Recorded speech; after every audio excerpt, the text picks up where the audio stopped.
नमस्कार दोस्तों, किसी भी न्यूज चैनल पर आपको ये तस्वीरें दिखी क्या?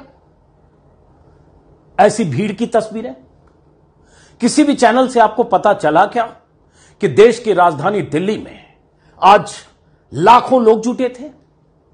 किसी भी न्यूज चैनल से आपको यह जानकारी मिली क्या कि देश की राजधानी दिल्ली में करीब 1.5 दर्जन राज्यों से अलग अलग तरीकों और साधनों से चलकर लाखों लोग राजधानी पहुंचे थे?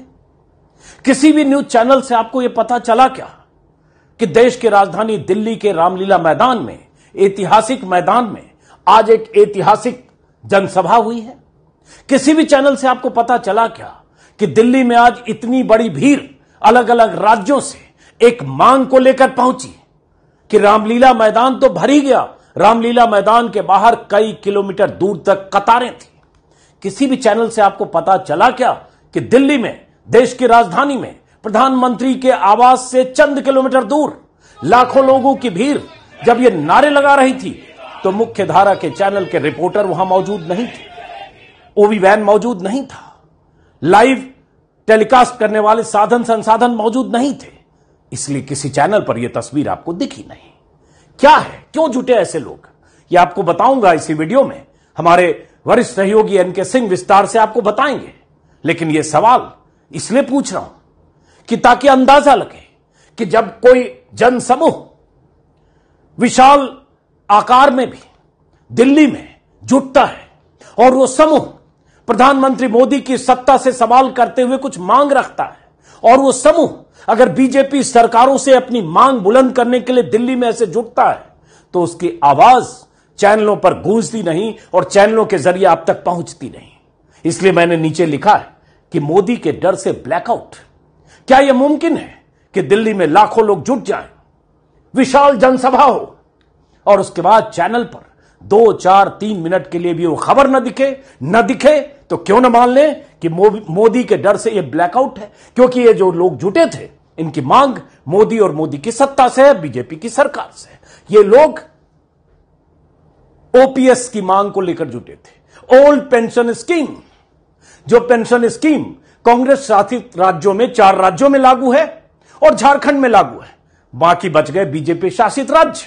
वो स्कीम जो प्रधानमंत्री वाजपेयी के कार्यकाल में खत्म की गई थी और जिस मांग को लेकर देश भर के लाखों कर्मचारी आंदोलित हैं। क्या नारे लगे, और फिर कहूंगा एनके सिंह विस्तार से इस पेंशन स्कीम के बारे में कुछ मिनट के बाद इस वीडियो में आप देखेंगे। मेरा मकसद तो यह बताना था कि चैनल कैसे ब्लैकआउट करते हैं अगर आप बड़े जन आंदोलन का किरदार बनकर दिल्ली पहुंचते हैं, लेकिन उस आंदोलन की मांग अगर मोदी की तरफ है तो वो उस आंदोलन की आवाजों को कैसे दबाया जाता है। अब ये तस्वीर देखिए और इस आवाज को सुनिए।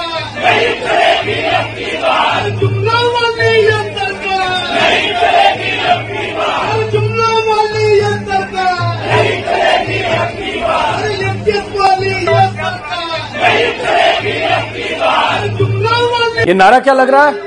ये नारा लग रहा है जुमलों वाली ये सरकार नहीं चलेगी अब की बार। जुमले किसके? प्रधानमंत्री मोदी के। मांग किससे? प्रधानमंत्री मोदी और बीजेपी की सरकारों से। अब ये तस्वीर देखिए, इसलिए मैंने कहा ये ऐतिहासिक तस्वीरें। अब ये रामलीला मैदान खचाखच भरा हुआ है, वायरल वीडियो है ट्विटर के हवाले से। इतने सिर हैं कि यहां दूर दूर तक रामलीला मैदान में कोई पैर रखने की जगह नहीं, और यह सब स्वतःस्फूर्त है। यह किसी राजनीतिक दल की तरफ से जुटाई गई भीड़ नहीं है। इनके लिए 50 रेलगाड़ियां और हजारों बसें, उसके इंतजाम बीजेपी या कांग्रेस किसी दल ने नहीं किए।